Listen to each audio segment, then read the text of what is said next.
courtesy Alive by Nature's Way. Distributed by H&J Enterprises Limited.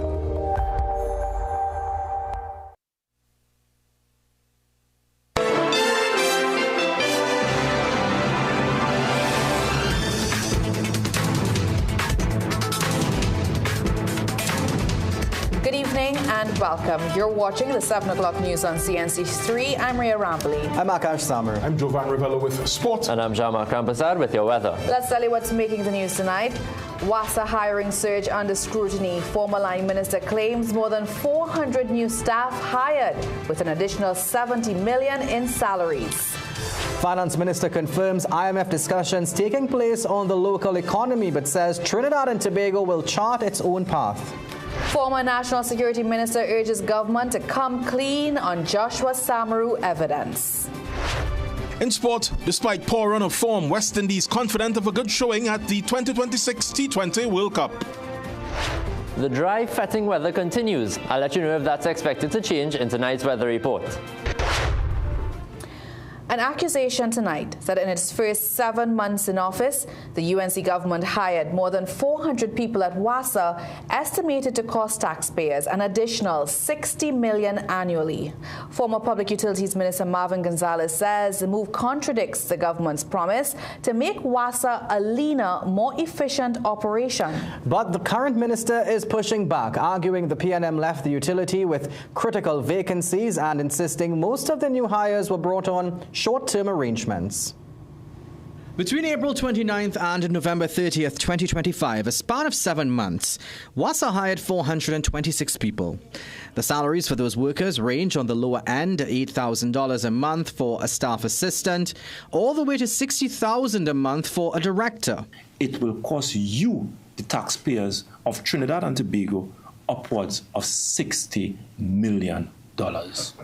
Now, the former Public Utilities Minister sought to underscore that was the wage bill as of November last year, an expense that he claims has crept upwards since then. And the information that has come to me is that as of December last year, there are over 500 to 600 persons that were employed in the Water and Sewage Authority, costing you, the taxpayers of this country, over $70 million. Now, Marvin Gonzalez asked everyone to take their minds back to May 15th, 2025. I told I'll put in the dustbin. Today I give you this. We will scrap it. Gonzalez said this was the same government who scrapped the PNM's transformation plan for WASA, saying it will save taxpayers $30 million. And they are now riding the taxpayers' backs of this country with an increased salary tag of over $70 million.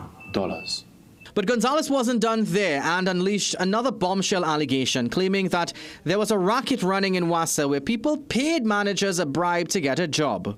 $5,000 or $10,000 to people within the management of WASA to be employed. Gonzalez is claiming that led to the termination of a senior HR manager. However, the Public Utilities Minister is firing back. Firstly, Barry Padarath said the HR manager in question was on a short-term 3-month contract, which was renewed. However, he chose to resign due to family commitments and health issues. So to put these blatant lies and malign people's character in the public space is nothing new to the PNM. Addressing the 426 new hires, Minister Padarath said he met a number of unfilled vacancies at WASA in middle management and lower-level jobs. Minister Padarath said a number of people who were hired last year were done so on a short-term basis with 3 to 6 month contracts. Therefore, he said the $60 million wage bill is not an annual recurrent expense.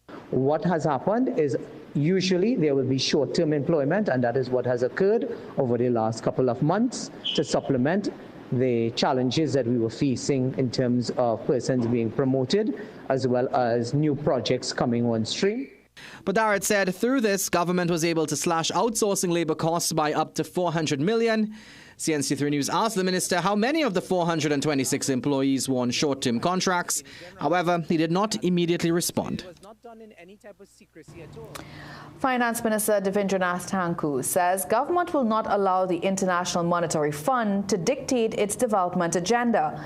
After meeting with the IMF as part of its routine annual economic health check with countries, The minister made it clear that while the administration will take note of the fund's recommendations, national policy will be shaped by a people-centered approach.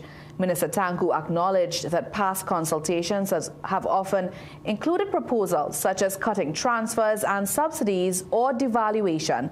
But he stressed that governing a country goes beyond numbers and calculations, arguing that improving citizens' lives requires creativity and a focus on social impact. The minister said the government's direction is already outlined in the UNC's manifesto, its revitalization blueprint, plans for the energy sector transition, and other public policy statements.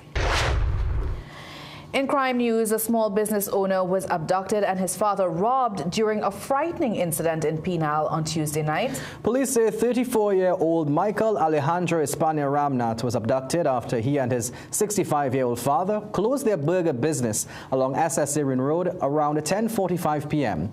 The two were heading home in separate vehicles along Ramchata and Trace when a white vehicle blocked Ramnath's grey Toyota Hilux. Two masked men, one armed with a gun, forced him into their vehicle. The gunman then confronted the father, reportedly speaking in Spanish, and demanded money. The man handed over his wallet containing $4,000 before the suspect sped off with his son. Police say no ransom demand has been made. Anyone with information is being urged to contact the nearest police station or call 999-800-TIPS or 555. Well, former National Security Minister Marvin Gonzalez is urging the Homeland Security Minister to be transparent with the public and disclose any additional evidence related to the police killing of Joshua Samaru, if such evidence exists. This follows Minister Roger Alexander's suggestion that there may be information the public has not yet seen. Gonzalez insists nothing prevents the minister from releasing the evidence. He added that while disclosure would not interfere with the police investigation, withholding it could undermine public trust in the police service. If you have information that paints a different picture, then show it. It will not undermine the quality of evidence. It will not undermine the administration of justice. It will not undermine the integrity of the investigation. You are playing smart with foolishness and you need to stop it. Because as long as they refuse to do so, they are undermining the trust and the confidence that the people should have in the Trinidad and Tobago Police Service. Gonzalez also admitted to receiving additional information about the incident, but said he isn't ready to release it just yet. And on calls for top cop Alistair Guevara to resign over the issue, the former minister doubts it'll make a difference. I understand there are a lot of emotions involved and a lot of people are emotionally charged in this matter. And the calls for resignation is not going to get to the bottom of this. I think the Commissioner of Police should be careful of the advice he's getting from the Minister of Homeland Security. He's the last person he should be taking advice from because he needs advice for himself. Samaru was fatally shot by police following a high-speed chase in St. Augustine on January 20th. His partner, Kaya Seeley, survived the incident. Well, following the Homeland Security Minister's assurance that there will be no cover-up in the investigation into the police-involved killing of Joshua Samaru on January 20th, we asked, are you satisfied with the minister's assurance? Here's what you had to say.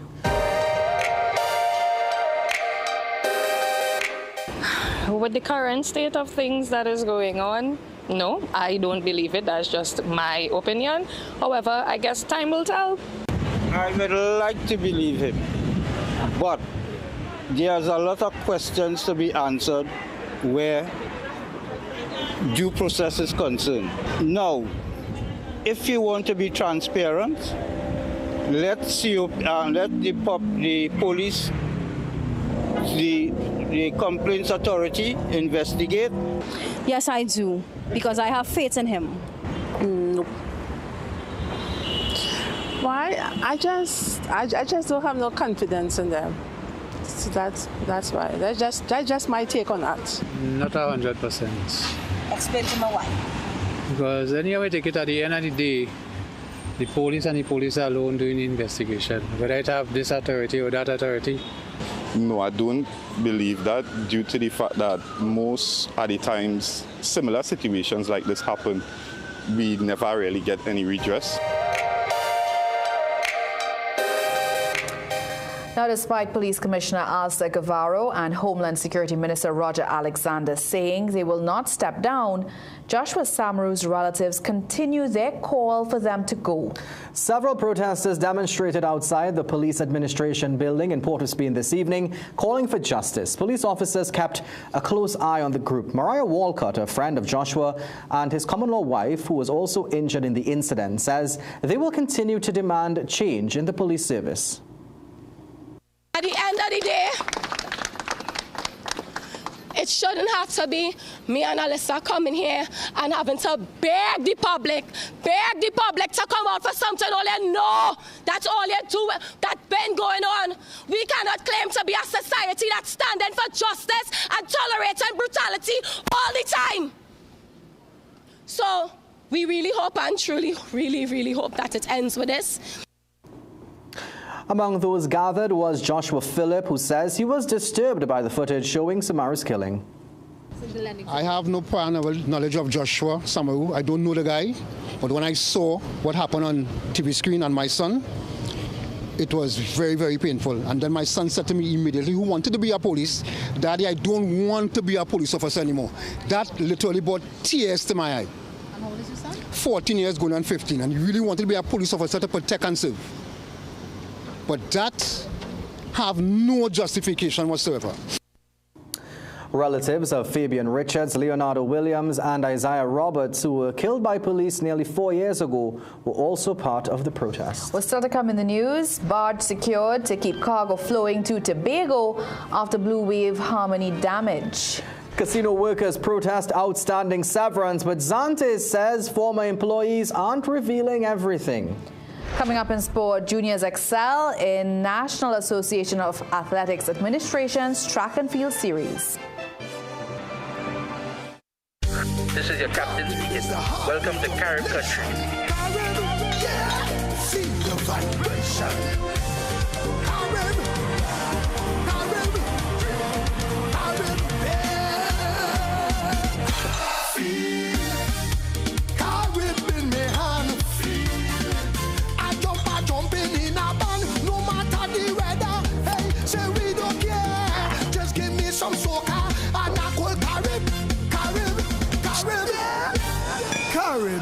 Feel it.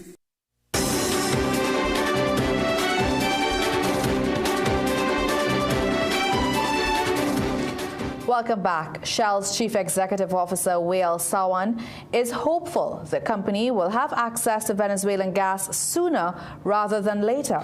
In an interview with U.S. business television network Bloomberg, the Shell CEO said Venezuela's gas and Trinidad and Tobago's Atlantic LNG plant were very much in their plans. I hope soon. You know, we have been working previously under OFAC licenses, so a U.S. sanctions permit, to be able to look at developing offshore gas resources that potentially would be linked back into Trinidad and Tobago, into an existing LNG facility that has capacity to take that gas. He, however, notes that potential progress in that regard was subject to positive response from the U.S. government. We are awaiting at the moment those OFAC licenses from the U.S. government, and within a relatively short time we believe that we could potentially get to a final investment decision and production a couple of years after that. So I am hoping within the next 3 years we can see some of that flow. It'll be good for the Venezuelan people, it'll be great for the Trinidadians, and I think it's very much in line with the policy of what the U.S. is trying to do. So on balance, we think we can play an important role in that space. Shell has a 45% stake in Atlantic's LNG plant in Point Fortin, while it also has a major stake in the Dragon gas deal. There's been much speculation concerning the potential progress of the cross-border gas fields since the U.S. extraction of former Venezuelan President Nicolas Maduro. Well, Energy Minister Dr. Ruda Munilal says work on the Dragon gas project continues. At the post-cabinet media briefing this evening, the minister was questioned about the timeline outlined by Shell CEO Wael Sawan. Now that the license is in place, work has been taking place. Even during the tense days in December and so on, there was no indication that anything had changed, and work continued. The timeline given by the Shell executive, I think, is a realistic timeline.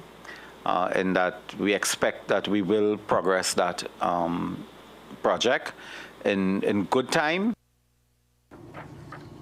He says discussions are still ongoing on the OFAC licenses which govern cross-border gas fields with Venezuela. The license expires in April. Dr. Munilal says he is optimistic that talks will be positive.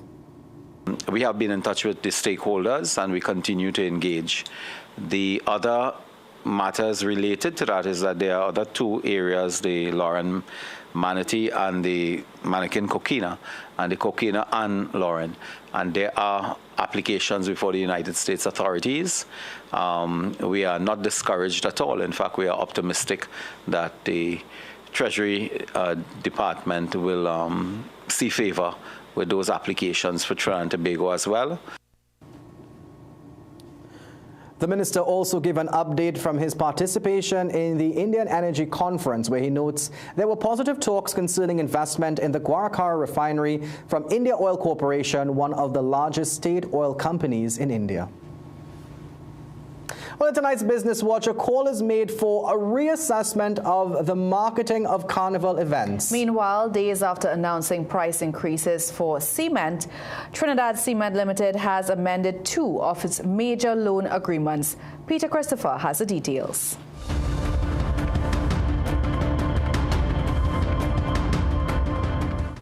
In recent years, there has been growing concern that Trinidad and Tobago's carnival is becoming too expensive for the everyman. But on Wednesday, there were 2 large free events held in the capital city of Port of Spain. Earlier on that day, the perception versus the reality for Trinidad and Tobago's carnival was a discussion in Term Finance Wellness Wednesday webinar, Carnival and Culture, Fueling Economic Growth in Trinidad and Tobago. Lost Tribe band leader Valmiki Maharaj points out that in many cases the larger, more expensive bands and fetes dominate social media marketing. If you go every Friday in the mass camp and sit down and make a costume with the people, there are fests that you could go to that range from, plenty dollars to a little bit of dollars, Yes. And experiences that you could go to that are all inclusive. Or like me, like last week Sunday, I went and I met a friend on the drag and I feel like it was the best time I had in my life. A shift in this approach was suggested by Andrew Jeffers, Chief Strategy Officer at Antimacal, who says there needed to be middle ground with regard to marketing, as this disconnect could lead this country to losing valuable foreign exchange. And that same sort of gloss that the bigger brands have around probably the higher priced events, if they can add those to their portfolio or partner to add those to their portfolio, I think it can go a long way in terms of showing them as viable options for the foreign markets. The success of the Flavor Village in this year's carnival has been seen as a positive in this regard, as several free events which could have been marketed to tourists were held there. Also during the event, National Carnival Commission CEO Kiba Motley revealed that the NCC is collaborating with the Inter-American Development Bank on a pilot study to measure Carnival's economic impact. Days after announcing a 15% increase in cement prices, Trinidad Cement Limited has changed 2 major loan agreements. In a notice posted to the Trinidad and Tobago Stock Exchange on Thursday, the company states on January 30th, 2026, TCL's Board of Directors authorized new amendment and restatement agreements for 2 existing credit facilities, a TT $35 million revolving loan with Citibank Trinidad and Tobago Limited, and a TT $65 million facility with RBC Merchant Bank Caribbean Limited. According to TCL, the proceeds from both loans would continue to be used for general corporate purposes, underscoring the company's focus on securing financial flexibility as it navigates rising operational costs and a shifting economic landscape. And now for a look at today's energy and foreign exchange prices. Peter Christopher, CNC3 Business Watch.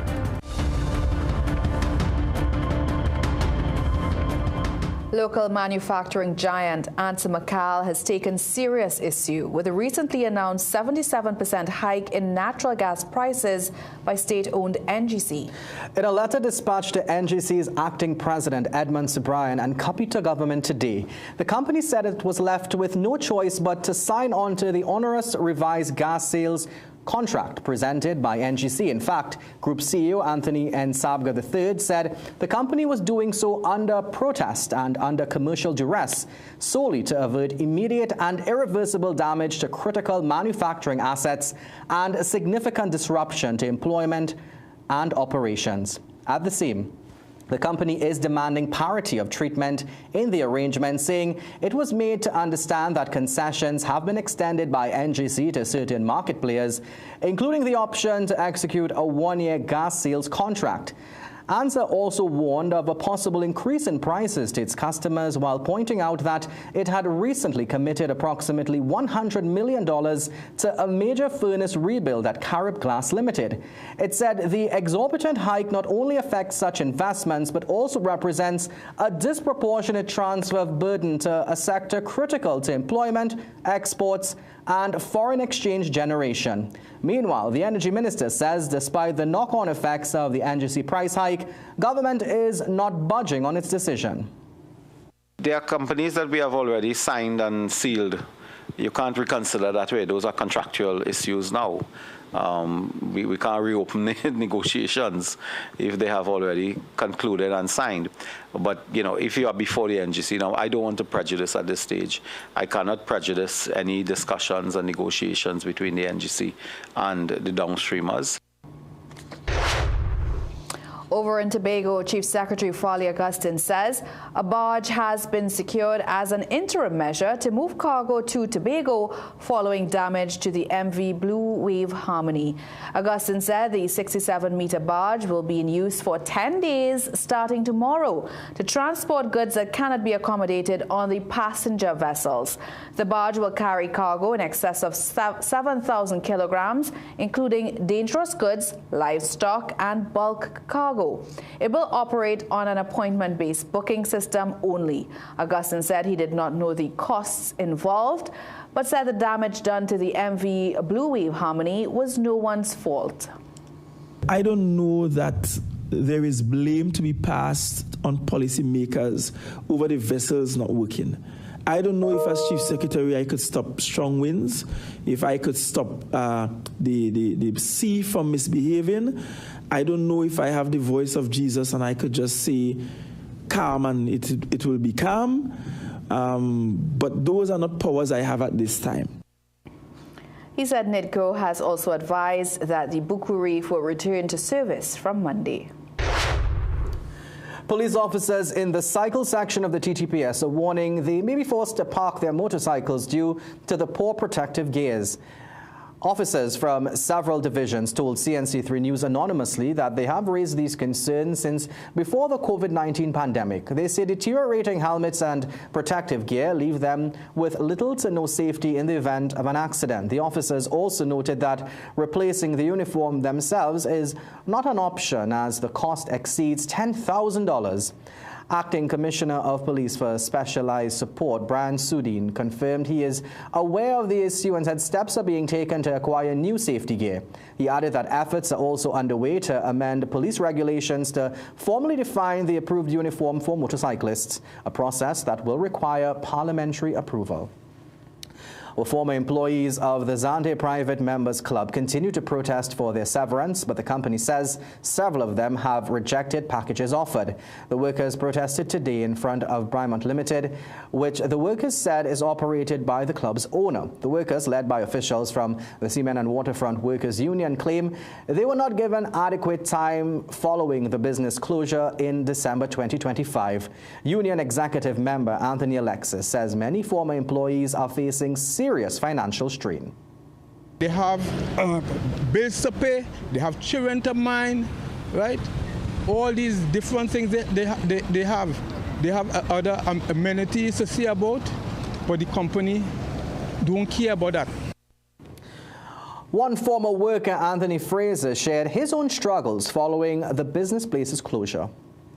I have $6 in my name. Why are you going to do that right now? Imagine a big man like me had to depend on my wife to see about me now. That's not right. After 35 years? Responding to CNC3 News via email this afternoon, Club Secretary Chad Ramdu contended that workers were given 45 days notice of the closure and were also paid in full for the month of December. He noted that there were also efforts to meet the severance obligation, but this was rejected by some employees. Well, still to come in the news, terrified by death threats, parents and students at Rio Claro East Secondary School protest authorities in action. We had mostly sunny conditions today, just 1 or 2 showers, especially over southwestern areas of Trinidad. I'll have the details on when we can expect some rainfall and the Saharan dust coming up just after the break.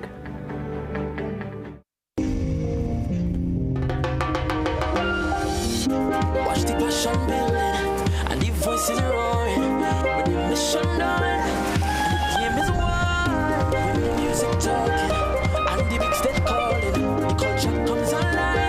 It's just endless vibes.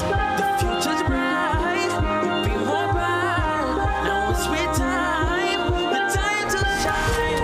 Life is on. It's no time to be timid. So chase the dreams. Live without limit.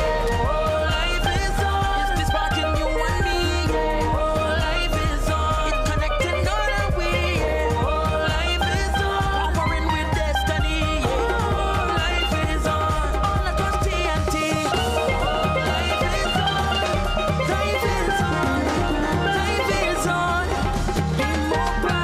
Life is on with B-Mobile.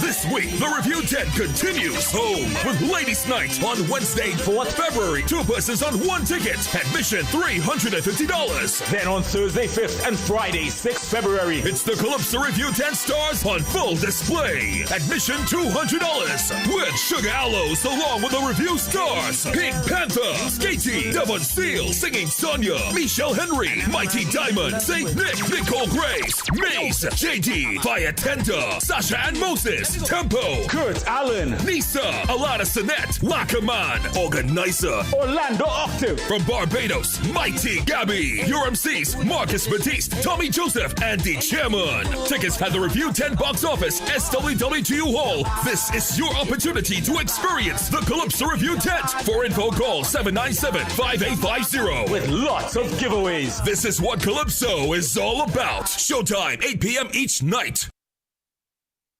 Struggling with blood sugar swings, high blood pressure, or stiff joints? Take control with Aja Nutrition's powerful wellness trio. Berberine Plus supports healthy blood sugar. Blood pressure support helps keep your pressure in check. And Joint Aid keeps your joints moving so you can stay active every day. Don't wait. Choose Aja Nutrition for trusted, effective solutions. Available at Pennywise and leading pharmacies nationwide. Feel better, move better, live better with Aja Nutrition. It's Jay's exclusive Big Carnival Sale. Get 25% off everything store-wide, all departments, no exceptions. Sale ends February 15th. Jay's exclusive Big Carnival Sale. JD's, Princestown, San Fernando, Rio Claro, Gasparilla Mall, and M6 Plaza Chaguanas. Your low-price headquarters, JD's. The moment my children came into my life, I do everything I can for them to live healthy, enjoyable lives. Nature's Ways Alive Kids Gummies are multivitamin gummies meant to support the development of children's bodies. They come in delicious fruit flavors and contain natural plant-based pectin. This means that if I'm looking for an alternative to animal-based gelatin for personal reasons, they are the best choice for my little ones. Choose Alive Kids Gummies by Nature's Way for your children because they deserve it.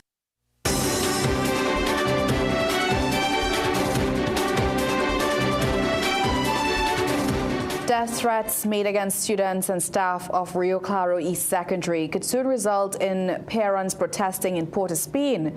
Earlier today, those parents of students staged a protest outside the school, vowing to intensify their actions until the person behind a series of death threats is caught. The demonstration took place even after the Education Minister announced increased security at the school. This includes additional school-oriented police, safety officers, and continued on-site security operations. But PTA President Derek Cooper says parents are still not satisfied, insisting the measures are not consistently implemented and do not address the main issue of catching the suspect. It's used to apprehend this individual, because putting how long can you sustain a state of heightened security in a school compound? That is not the issue. The issue is to apprehend this person continue to threaten teachers, parents, students. We need that resolved.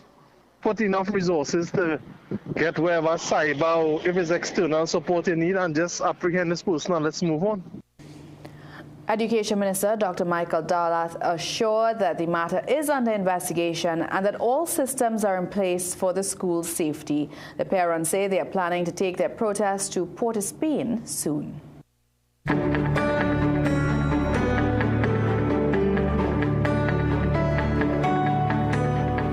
Jean-Marc is here with us for weather forecast. Jean-Marc, how are we looking? A couple showers to take us in Friday into the weekend. How are we looking? Well, we're looking mostly dry. We have a couple showers expected late on Friday into Saturday, and that's been the trend over the past week or so. We've had generally dry conditions. I'm not sure if anyone's complaining because... No, I'm loving the weather. I like the little showers. The little showers here and there to keep the place cool. Yes. All right, so let's take a look at what's on the satellite.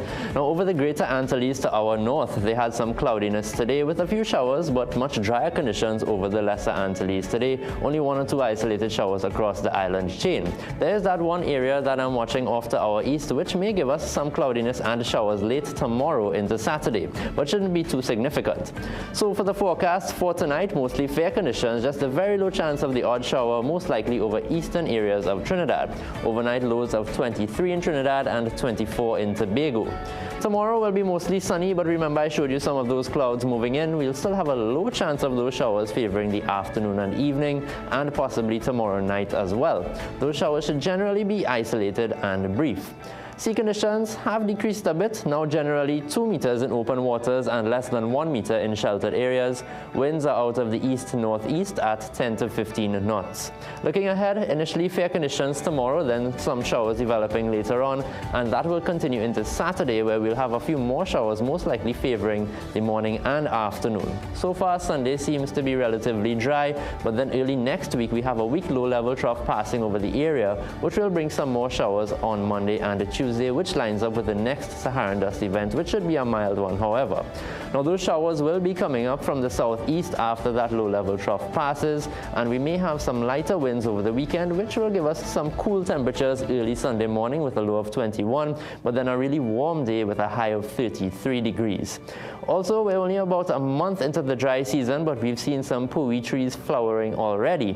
Here they are pictured with some immortel trees up on Mount St. Benedict. Now, we have some early bloomers this year, so please feel free to share your photos with us, and I'll add them to some of them that I've already saved.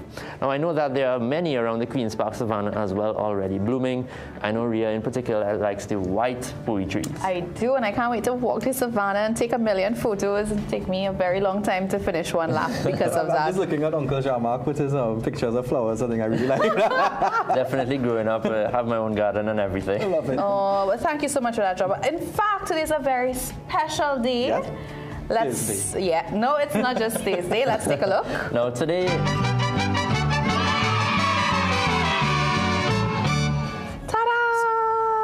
You definitely did not tell me about it. No, we didn't. Happy International Weather Person Appreciation Day, Jean-Marc. We are very grateful for all that you do for us. You know, it's a day that we get to celebrate the people who are in weather, who keep us informed of daily events and upcoming events as well. You have a very important job. You are, I believe, the only meteorologist on national television. And we appreciate you. Yes, we do. Thank you very much. And for the graphic as well. Now, today, February 5th, for many people, is just an ordinary day, but for weather people like me, it's Weather Person's Day. And it's one day where every year we celebrate the brave souls who try to predict the unpredictable. But with a weather app in every pocket, does our team here at CNC3 have the secret sauce to be the best in the business? Take a look. You may not realize it, but weather influences our actions every second of the day. Will it be sunny to wear lighter clothing? Will it be rainy, forcing you to wear a sweater? Or would you have to prepare for the Saharan dust? Today I wanted to see what people thought of the CNC3 weather forecast. Here's what they had to say. Do you watch CNC3? My TV always on that channel. I don't miss it. That's why I saw you. So I does watch it every single day. That's what I like about it. It's pretty true. Yes, and I would say I haven't really been wrong since. So kudos to you. But you can try and talk them into like giving us a little day off to be able to relax in the sun, because the sun real hot. This cold for beach. The weather don't always be 100%. Sometimes it changes, sometimes it's totally off, you know. Sometimes it's supposed to be a rainy season and sometimes it's wet. You know all about you, you're very calm. You like the weather sometimes, very calm. Very calm, assertive in the way you're doing about. So I think Mr. John Mark Rampersad does an amazing job with CNC3 right now. His forecast seems to be accurate, so I'm looking forward to what else he has to offer. And when put on the spot, could they really do what I do? I feel like it would rain tomorrow. With the amount of sun that was coming for the past couple of days, it will rain tomorrow. 50-50. Tomorrow it looks like it's going to be very bright and sunny day. Seas lights and moderate. Wave up to 2.5 meters in open waters and calm in shorter areas. Maximum degrees is 32 degrees Celsius in Trinidad and Tobago. Thank you very much. Even my colleagues in the newsroom gave it a try as well. Fair to partly cloudy with a few scattered showers. There's a intertropical convergence zone that's interacting with the EVC, whatever you call it, right? But basically, look out for, if I can go by outside, you're going to have a few clouds. Walk with your umbrellas. I may not have the technical term for it, but it look like rain in your... I think tomorrow going to be a sunny day. The weather is looking good so far. This is February month, carnival season. Tomorrow will be good. Well, actually, tomorrow is very rainy. I'm not seeing any chance of much sunny periods at all. It seems to be very windy as well, and the seas are estimated to be extremely rough. Sure, of course. What's the forecast for tomorrow? Yeah, nah. I like that doggy. And they were even eager to portray their skills while showing appreciation for what I do.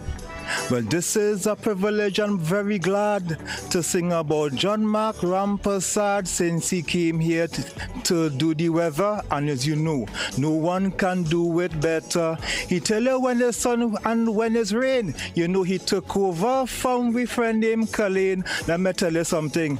And this is true, John Mark. We're glad that we are here with you. So even though weather data is just an app away, I'm still here to monitor the satellites and let you know what the most likely scenario is to help you plan your day. With that in mind, I hope you enjoy the weather reports just a bit more now. I think we all look forward to the weather reports. By the way, those people should stick to their day jobs and let the professional do his... Gentleman with the sunglasses, I think he coming for your job. Yeah. He had it on point. Yeah. But you know you have to respond to Ian now. Yeah, to that extempo. Ian give you a verse, you have to give us a verse. All right. Okay. So all you feel like a extempo. So all you feel like a extempo. Well, I want your land, the nation to know I am the only weatherman on this show. Plenty people feel there's a weather pro, but can't even tell you if it will rain or snow. This week the chance of rain remaining low, so all them carnival fete we could go. And there's nothing on the prompter, by the way. Nothing on the prompter. You know what? You stick to your day job as well. But thank you so much, John Mark. And again, happy International Weather Person Appreciation Day. Thank you. All right, it's time for us to take a break. Stay with us right here on CNC3. If you want real energy, just sing on if you got time to. Good source of iron for me and for you. Make you feel like say you have energy for two. When you make a mad flex with you and your crew work late, I left the gym after two. Vigatan got the remedy for some man for sue. So sing on if you got time to. Vigatan, from your new energy you are defend. Just sing on if you got time then. Strong up your body, drink and come again. Vigatan 2 are the remedy, my friend. Vigatan 2, good source of vitamin and iron for you.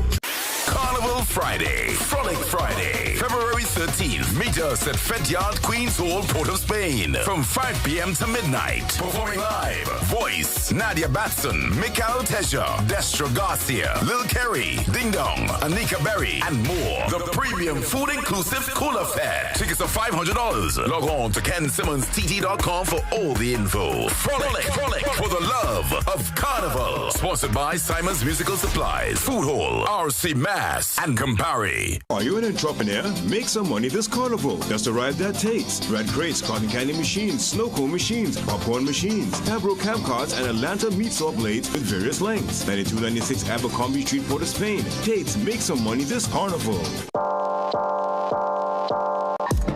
Welcome to Holiday Inn Express and Suites. Do enjoy, Stacey. You want some coffee? Can I have a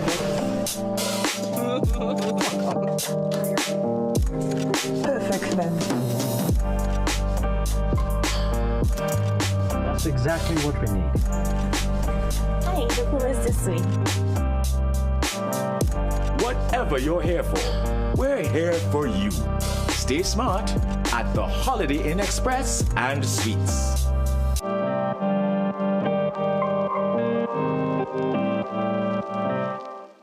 Get a loan at Bremont. The process is simple. Fast and efficient approvals. Receive funds within 24 hours once approved. And no penalty for early repayment. Located at 4 Gallas Street, Woodbrook. Remember, we like to lend.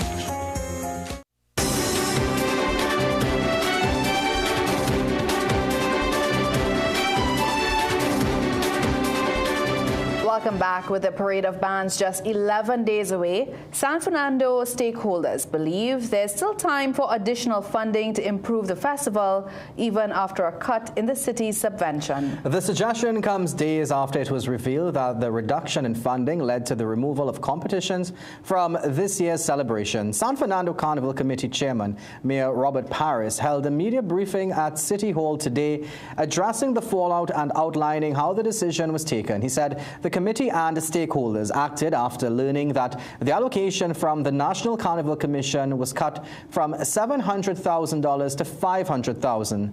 Band leaders, while accepting the financial reality, warned that losing the competitive element will dampen the spirit of young mass makers. Lord Street Fusion band leader Alec Anthony Charles said a late intervention could still change the outcome. But if, as you ask, that money could come in now, probably that the minister mightn't have heard us clearly. If the minister could hear us now, and like Barakpo and Maruga, let some money come to San Fernando, we appreciate that. Then I think the hard-working Carnival Committee will probably get together with the stakeholders, make night into day, and probably have the Carnival and a competition. Mayor Paris said the committee's decision followed discussions with stakeholders after the lower allocation was confirmed. He maintained that the funding level had already been insufficient in previous years and that further reductions made it harder to sustain judging and prize money. He said he is still hopeful of a meeting with Culture Minister Michelle Benjamin. It isn't that the Carnival Committee or the chairman has never been in contact with NCC.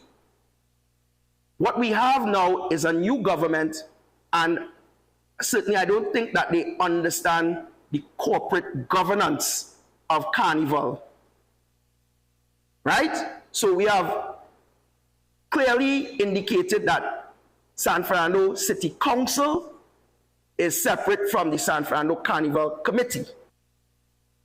Now, UNC councillors have since raised concerns about governance and consultation, calling for greater transparency in carnival planning and spending. However, Paris said the Carnival Committee operates autonomously, and the council and provides its financial report to the NCC.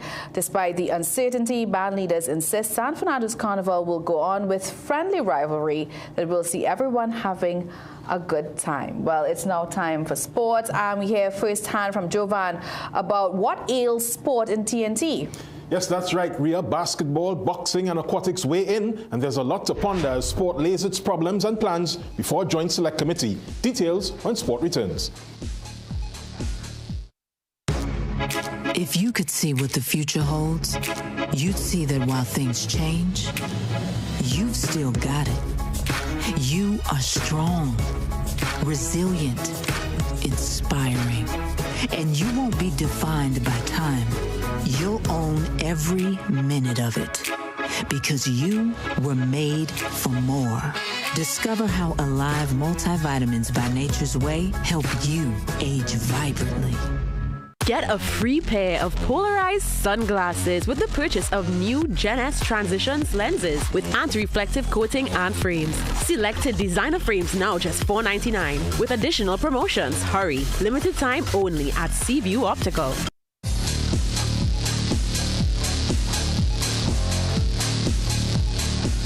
Welcome back. It's time for sport. The West Indies will enter Saturday's ICC T20 World Cup in a positive mood despite winning only 2 of their last 6 matches. All-rounder Matthew Ford and captain Shea Hope shared this view ahead of the Windies' opener versus Scotland in Kolkata. Ian Wason has more. West Indies is entering Saturday's T20 World Cup on the heels of 4 defeats in their last 6 matches. Despite the poor form heading into Saturday's opener against Scotland, all-rounder Matthew Ford is optimistic of the 2-time winner's chances. Ford, speaking after his 55 not out in the losing effort against Afghanistan on Wednesday, shared his reasons behind his confidence. Well, we haven't played our best cricket as yet, so, we're yet to put together that all-round performance. So, for the team, it's just little confidence boosters and little pointers that we take from these games, and hopefully the momentum comes at the right time and we can play that perfect game for a couple of games in the World Cup. West Indies will have all 15 players by Friday evening when batsman Shimron Hetmeyer arrives in India. Hetmeyer was delayed in joining the team due to passport issues in transit. As the World Cup takes centre stage, the ICC hosted its customary Captain's Day, and Windies skipper Shea Hope was among the skippers, facing questions from international media. And every single time you cross that line, you're representing the people of the West Indies, and the aim is always to win games. The people back home, they're watching us, they're glued to the television sometimes 3, 4 o'clock in the morning. So whatever we try to do, we try to make sure we make them proud by putting in good performances. So not necessarily going to put one particular opponent, but yes, it's certainly a big rivalry. The last few series that we played against Afghanistan, I think they got the better of us. Hope is promising the West Indies public his team will give of their best at all times. Hope says West Indies will focus on what they have control over as they attempt to win West Indies a 3rd World Cup. Ian Wason, CNC3 Sport. Thanks, Ian. Now back at home, Rajiv Ramnath was the star of the opening round of the TNT Cricket Board's midweek competition in Marchand Sports' win over Arangwa Sports on Wednesday evening. Ramnath scored 102 in the Patriots' 303 for 7 on Tuesday. However, scoreboard pressure took its toll and they fell short on 179 for 5 to hand Marchand the 124-run win in Charleville. In Aruka, Kaldrak scored a comfortable win over Prisons. They successfully got to 95 for 4 after restricting the home team to 91 for 7 in 21 overs on Tuesday. Queen's Park showed police what they can do with a 6-wicket win at the Queen's Park Oval. They got to 134 for 6 in 26 overs in response to police's 134 all-out in 29.1 overs. And Navin Badesi scored an unbeaten 33 in Powergen's 6-wicket win over KFC Clark Road in the Penal Derby at Clark Road. Now, the N3A's Track and Field Series No. 2 brought some of this country's brightest young talent to the Hazley Crawford Stadium on Sunday. A record-breaking Cristiano Perez leap grabbed the spotlight alongside standout performances from Tinique Vincent, LaQueen Welch, Anika Bailey, and Carifta champion Kenisha Shelbourne. Tinique Vincent and LaQueen Welch continued their impressive all-round form at the N3A's Track and Field Series No. 2 on Sunday. Competing in the under-20 division, Vincent cleared 1.65 meters to win the high jump before sprinting to victory in the 200 meters in 24.46 seconds. She also secured silver in the javelin with a throw of 26.52 meters to cap another productive meet. Welch, representing QRC in the under-17 category, showcased her versatility by winning the 400-meter hurdles in 1 minute and 6.76 seconds and adding gold in the high jump, clearing a height of 1.6 meters. Distance runner Anika Bailey demonstrated strength and stamina to take the under-20 girls 3,000 meters in 10 minutes 37.24 seconds. Cristiano Perez delivered the standout performance on the day, soaring past the 15-meter mark to capture the under-17 boys triple jump with a new personal best of 15.63 meters. The Queen's Royal College athlete's effort was one of the defining moments of the weekend as he bettered the 15.45 World Athletics Under-20 Championships qualifying standard and firmly established himself as one to watch this season. While 2025 Carifta gold medalist Kenisha Shelbourne continued her rich vein of form by topping the women's triple jump with 12.87 meters. The second installment of the series once again highlighted the depth of young talent emerging in TNT athletics. The series continues with No. 3 on Saturday. Samaki Felician, CNC3 Sport. Thanks, Amaki. Now, sports' role in building a nation has always been an undeniable fact. However, as previously revealed by cricket and football administrators, despite some gains, this nation in particular continues to struggle with its support of this country's athletes. Acting National Basketball Federation President Clint Wilson assumed the role in August 2025. The South Zone chairman said after a decade-long absence of grassroots programs, his zone has found some recent success. We went down to each community and get them to form a team. So we go like Monrepo, Bacadie, and South, all the areas that, vulnerable youths. And we did a competition. We realized the first year it was good, people was happy, and we keep doing it for the past 3 years. And we could say it was successful. He says the program has survived without outside financial help and suggested incentivizing participation to attract athletes to the sport in the future.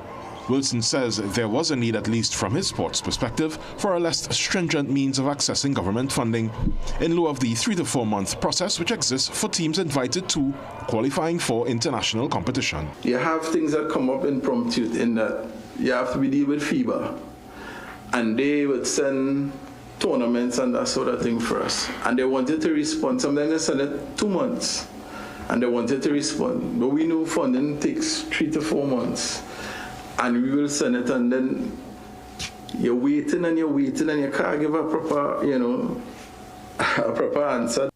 Wilson says this murky funding picture affects training schedules and can even lead to financial sanctions from governing bodies. In his time, Diopasad Ramutar, General Secretary of the Trinidad and Tobago Boxing Association, says while the sport does not currently focus on vulnerable youth, they do tend to gravitate toward the ring. Like his colleagues before the Joint Select Committee, Ramutar noted that any outreach effort needs real dollars and cents support. Everything in boxing is on a volunteer basis. Our coaches, the boxers don't even pay a fee to come to the gym. We go to corporate sponsors for equipment, and that has gone by the wayside now. We stopped getting corporate sponsors. He says government assistance hasn't filled the gap. We asked for $3 million. We got $255,000. That is just, and that pays just for travel and accommodation for about 6 or 7 boxers to go to compete, and that's for a year. Despite that grim reality, Ramutar says boxing has proven to be a solid stand-in for antisocial leanings. Many of the vulnerable youths, they are bargeons in the community, and in engaging in the discipline or the training of the sport, they realize that bargeonism lasts for an hour. But boxing is a lot of training, a lot of hours going to training. So you wear them down, you psychologically break them down, and then build them back up. At present, the sports non-contact outreach is in 10 schools, with plans to add 12 more in the near future. Sean Pouchet, president of the Aquatic Sports Association of Trinidad and Tobago, says while the Ministry of Sport and Defence Force administer public swimming programs, there may be a way that their reach can be enhanced through ASAT's membership. We have a lot of clubs that are based around the areas that may be high risk, considered high risk, and there could be an exchange of services, resources, collaborations, so that we could integrate some of the athletes that we would identify as having a pathway forward into some of the club programs, etc. Pouchet says the TNT Football Association and TNT Olympic Committee have contributed to ASAT's draft safeguarding policy, which will become more integral as the sport seeks to attract the participation of more youth throughout the country. Looking at sponsors that...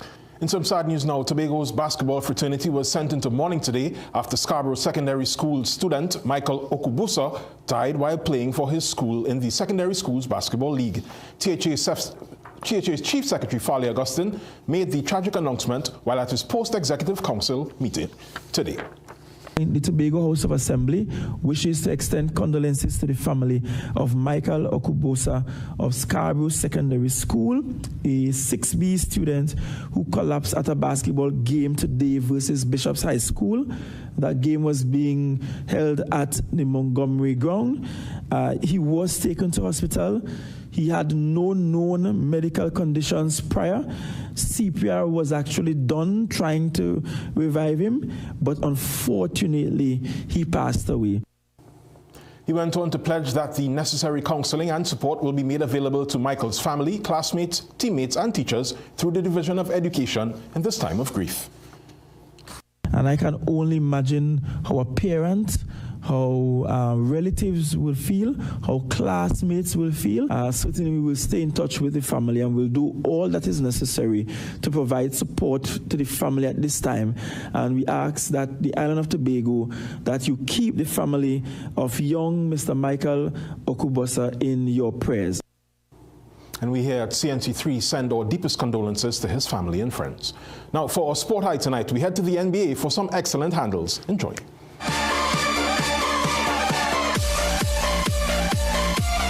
Donovan Mitchell of the Cleveland Cavaliers put Bojan Bogdanovic of the LA Clippers in a blender. The spin cycle, the spider's web. Yes, that's it. So Donovan Mitchell, a.k.a. Spider, for all the handles, the Sham the God mixed with the step-back triple, you earn tonight's CNC3 Sport High.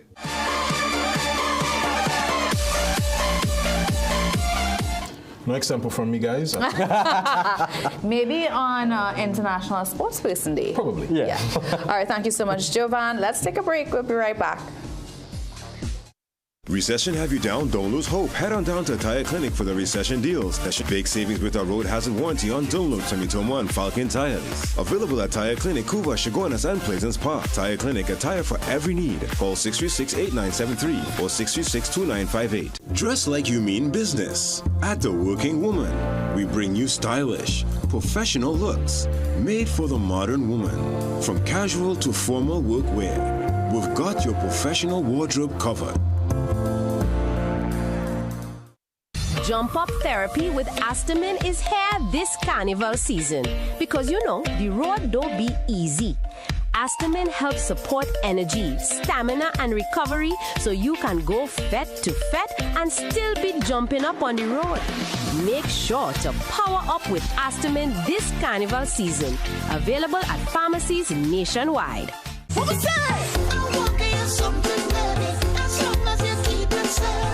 You ever take a drink from somebody you really don't know? Well, some free drinks could come with a very heavy price. And this year, we're not thirsty for trouble. So choose to keep an eye on your drink. And if you didn't pour it, don't drink it. Don't drink from nobody, baby. Cause this year we're making better choices.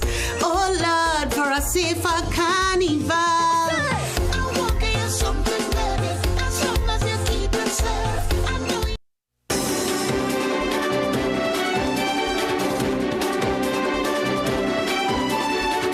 With just one day to go until Saturday's Calypso Fiesta, Tuco President Ainsley King says patrons can expect a great showcase. 40 Calypsonians are gearing up to perform in this year's semi-final rounds in hopes of advancing to the finals. Some with hopes of the dethroning reigning 2025 Calypso monarch Helon Francis. At the draw of appearance earlier today, King said the semi-final stage has traditionally been where Calypsonians cement their work and names in history.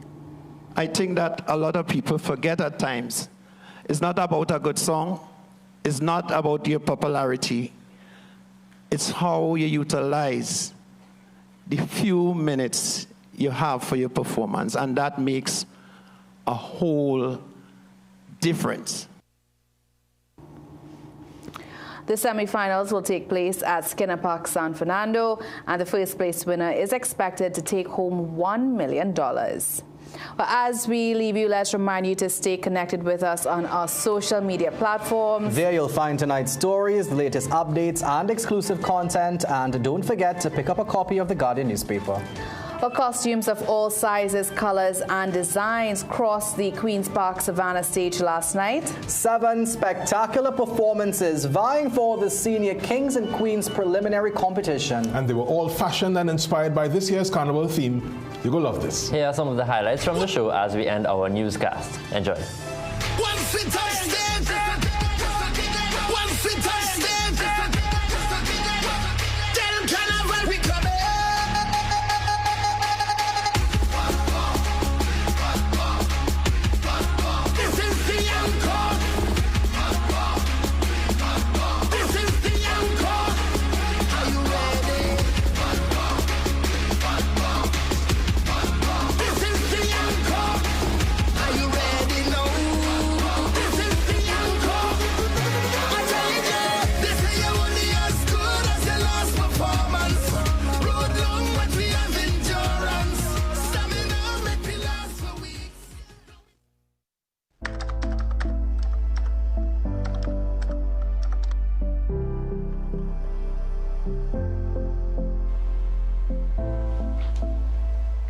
this country real backward. You can't even report crimes online. Actually, since 2020,